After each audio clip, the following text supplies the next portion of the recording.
Double ডোরের fridge Ganabhaban থেকে দেখেন সরাসরি লাইভে। এখানে যদিও নেটে অনেক প্রবলেম, প্রচণ্ড মানুষের ভিড়। আমরা যেটা দেখানোর চেষ্টা করছিলাম, দেখেন মানে যে যেভাবে পারছে সে তার মতো জিনিস কিন্তু নিয়ে যাচ্ছে। আন্দোলন করছে ভাই, তো এই জন্য আসলে আন্দোলন করেন। আমরা যেটা বলছিলাম এটা কিন্তু আসলে উচিত না।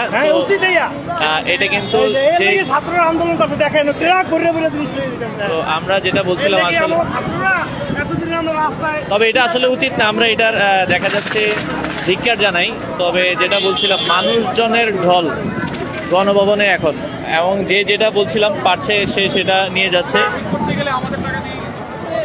কারণ এগুলো পরবর্তী যে সরকার আসবে, হ্যাঁ, তখন কিন্তু আবার আমাদের টাকা দিয়েই কিন্তু এগুলো আসলে করতে হবে। তো আমরা যেটা বলছিলাম এটা আমাদের কাম্য না। মানুষজন যে যেভাবে পারছে সে সেভাবে জিনিসপত্র নিয়ে যাচ্ছে গণভবন থেকে। এবং